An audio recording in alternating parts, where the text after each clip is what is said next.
एक सादी माँ जिसने अपने हाथों से बेटे का भविष्य बनाया, पर उसी बेटे और बहू ने उसकी सादगी को कमजोरी समझ लिया। जब अपमान की आग ने मां के दिल को जलाया, तो सच्चाई ने पूरे शहर को झुका दिया। इज्जत का असली मूल्य यही था। इस कहानी की सच्चाई जानने के लिए अंत तक जरूर बने रहिए। और अगर आप हमारे चैनल पर नए हैं तो सब्सक्राइब करना न भूलिए। सूरजगढ़ मध्य भारत का एक तेजी से बढ़ता हुआ शहर। यहाँ के मुख्य बाजार में एक रेस्टोरेंट है, रॉयल टेस्ट हाउस। शहर के हर अमीर घर की महफिल वहीं सजती है। लोग कहते हैं, जिसने रॉयल टेस्ट हाउस में खाना खाया उसने असली स्वाद चखा। पर कोई नहीं जानता था कि इस रेस्टोरेंट की असली मालकिन कौन है। वही शहर के एक पुराने मोहल्ले में एक सादी, शांत और सौम्य महिला रहती थी, सरोजा देवी। उम्र 60 के पार, बालों में हल्की सफेदी, लेकिन चाल में अभी भी वही दृढ़ता, चेहरे पर एक अद्भुत शांति। लोग उन्हें प्यार से सरोजा मां कहते थे। उनके पति मधुसूदन लाल एक छोटे व्यापारी थे। दोनों ने मिलकर जिंदगी की बहुत कठिन राहें पार की थी। शुरू में उन्होंने एक छोटा सा ढाबा खोला था, 2 मेज, 4 कुर्सियां और उम्मीदों की भट्टी। मधुसूदन लाल के निधन को अब 5 साल हो चुके थे, पर उनके सपनों की लौ अभी भी सरोजा देवी की आंखों में जलती थी।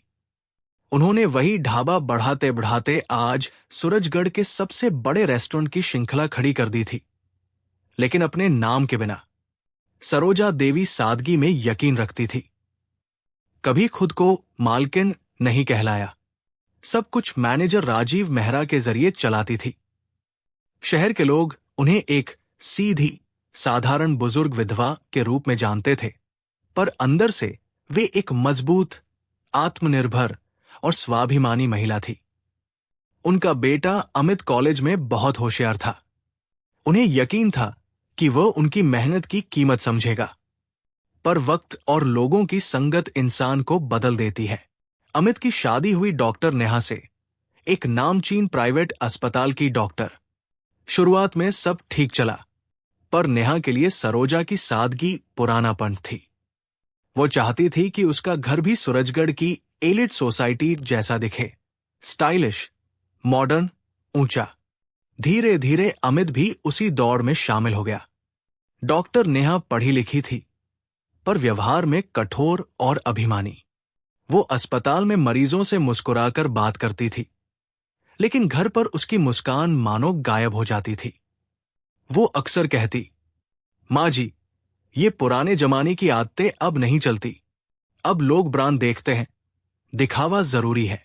सरोजा देवी चुप रहती, बस मुस्कुराकर कहती, बेटा, दिखावा नहीं, दिल की सफाई ज्यादा मायने रखती है। पर वो जानती थी कि उनकी बातों का असर नहीं होता। अमित, जो कभी मां की हर बात पर हाँ में हाँ मिलाता था, अब नेहा की हर बात पर सिर झुकाता था। कई बार सरोजा देवी अपने छोटे से घर के आंगन में अकेली बैठी पुरानी तस्वीरें देखती, मधुसूदन लाल की, उस ढाबे की और अपने छोटे अमित की। कभी आंखों में हंसी आ जाती, कभी आंसू। नेहा के लिए सास एक जिम्मेदारी से ज्यादा कुछ नहीं थी। वो अपने दोस्तों के सामने सरोजा देवी का जिक्र करते हुए कहती, वो रहती है पुराने मोहल्ले में, थोड़ा सिंपल टाइप की है। सरोजा देवी को पता था, अब उनका घर वही नहीं रहा। बस बेटे का चेहरा देखकर सब सहती रही। एक शुक्रवार की शाम थी। सूरजगढ़ में हल्की बारिश हो रही थी। रॉयल टेस्ट हाउस रेस्टोरेंट की लाइटें चमक रही थी। अंदर खुशबू, संगीत और अमीरी का माहौल। डॉक्टर नेहा अपने पति अमित और अपने दोस्तों के साथ उसी शाम वहां डिनर के लिए आई थी। उनके साथ कुछ डॉक्टर, एक बिजनेस पार्टनर और कुछ अस्पताल के अधिकारी थे। वही एक कोने की टेबल पर अपने सादे कपड़ों में बैठी सरोजा देवी भी थी। उनके सामने रखा था सादा दाल चावल और मिक्स सब्जी की प्लेट और एक छोटी कटोरी में रायता। वो हर कौर धीरे धीरे खा रही थी, जैसे हर निवाले के साथ अपने बीते जीवन की यादें चख रही हों।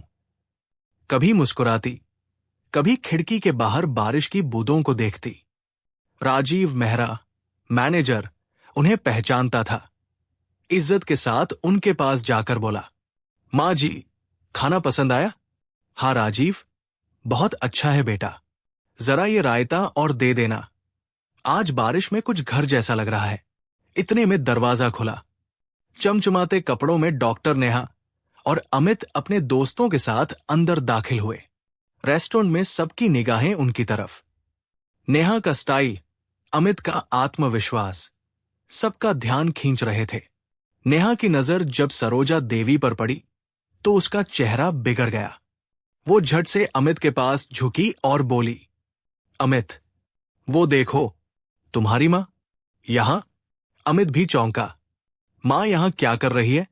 दोनों की नजरें उस कोने पर टिक गई। नेहा का चेहरा तमतमा उठा। वो आगे बढ़ी और सबके सामने जोर से बोली, मां जी, आप यहां क्या कर रही है? रेस्टोरेंट का शोर धीमा हो गया। सबकी निगाहें उस ओर मुड़ गई। सरोजा देवी धीरे से उठीं। बस थोड़ा खाना खा रही थी बेटा, घर में गैस चली गई थी तो यहां आ गई। नेहा झुंझलाई। इस तरह की जगह पर यहां सब डॉक्टर, बिजनेस वाले आते हैं। आप सादे कपड़ों में आकर बैठ जाती हैं, लोग क्या सोचेंगे? अमित ने भी झेंपते हुए कहा, मां, आप घर चली जाइए, ये हमारी बिजनेस मीटिंग है। सरोजा देवी के हाथ कांप उठे। उनके चेहरे पर पीड़ा साफ दिख रही थी, पर उन्होंने कहा, ठीक है बेटा, मैं जा रही हूं। नेहा ने राजीव पर झल्लाते हुए कहा, मैनेजर, ये सब आप कैसे होने देते हैं? इस लेवल की जगह पर कोई भी आ जाता है। राजीव चुप रहा। उसने सिर्फ इतना कहा, मैडम, वो हमारी रेगुलर कस्टमर है, मुझे परवाह नहीं, उन्हें निकालो। रेस्टोरेंट का पूरा माहौल बदल गया। सरोजा देवी ने धीरे धीरे अपना बैग उठाया, खाने की प्लेट को देखा जिसमें आधा दाल चावल अभी बाकी था, और बिना कुछ बोले बाहर निकल गई। उनकी आंखों में अब आंसू थे, पर होठों पर अभी भी शांति। उन्होंने सोचा, जिनके लिए भूख से लड़ना सीखा था, आज उन्हीं के लिए खाना अधूरा छोड़ना पड़ा। उस रात सरोजा देवी देर तक सो नहीं पाई।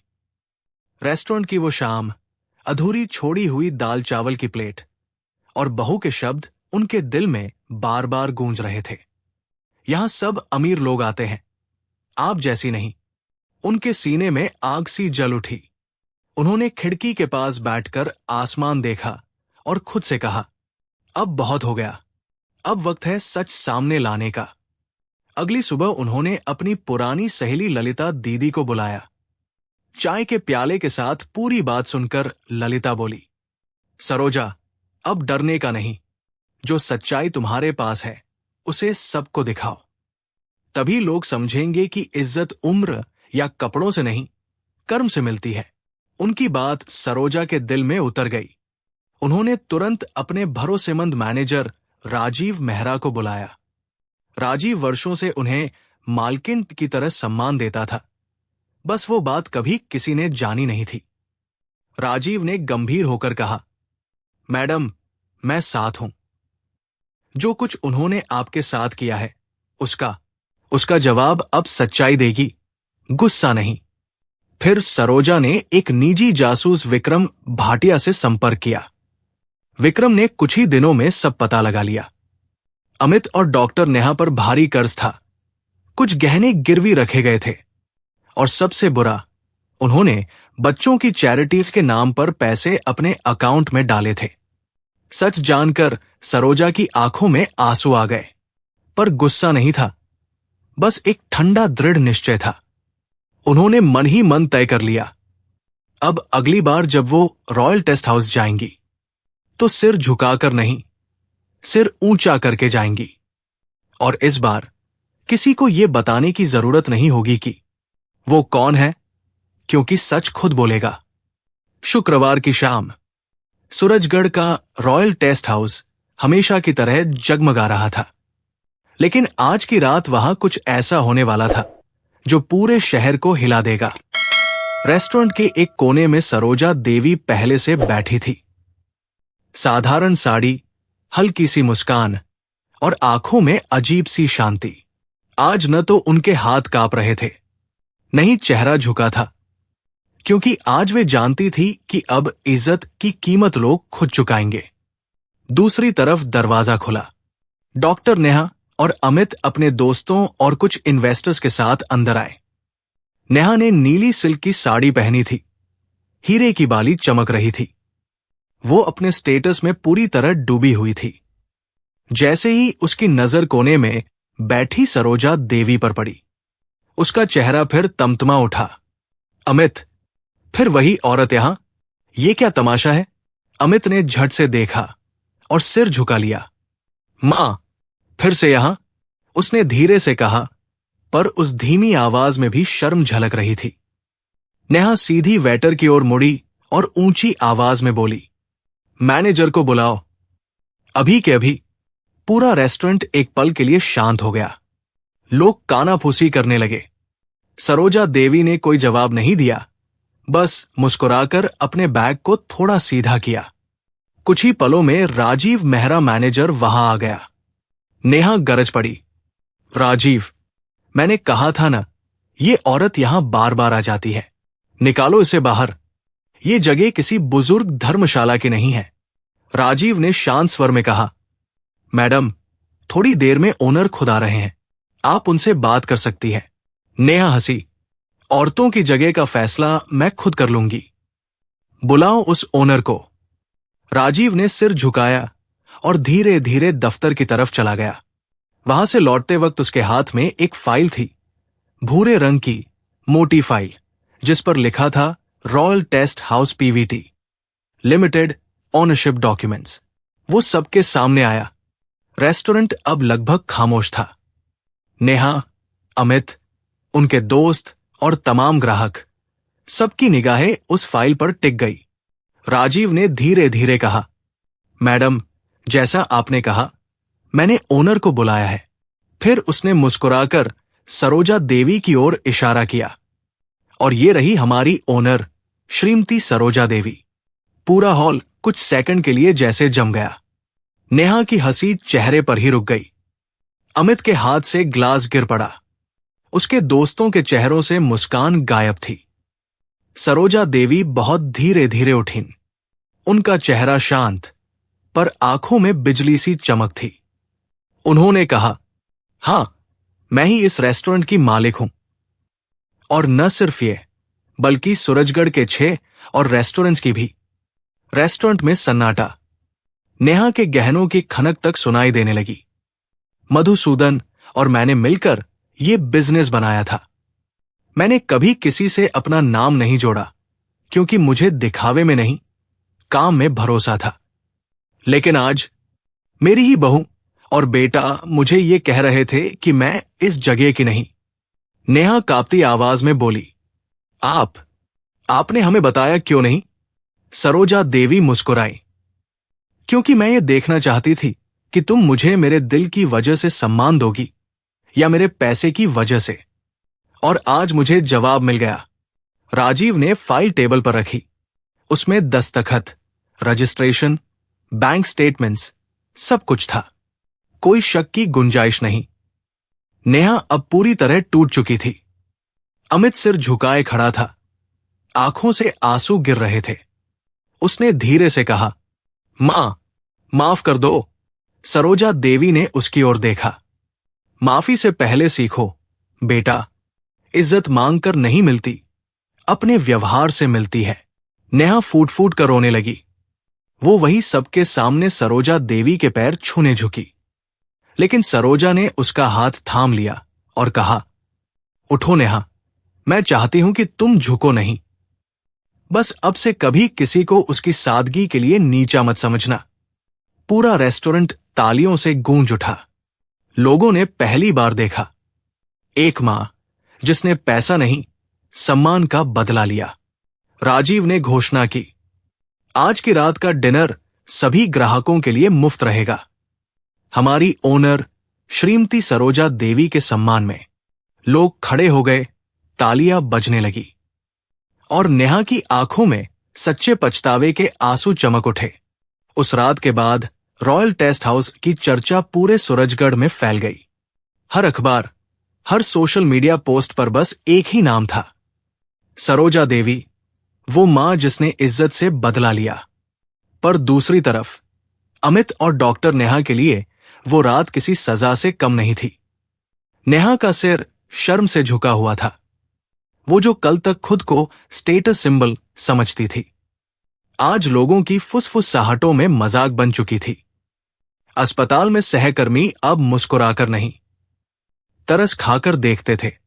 किसी ने कहा, वो डॉक्टर जिसने अपनी सास को रेस्टोरेंट से निकाल दिया था। नेहा के कदम भारी हो गए। वो जब भी आईने में खुद को देखती तो उसे अपनी वही आवाज सुनाई देती, इस जगह की नहीं हो तुम। अब समझ आ चुका था कि जगह अमीरी से नहीं, संस्कारों से बनती है। अमित ने मां को कई बार फोन किया, पर सरोजा देवी ने जवाब नहीं दिया।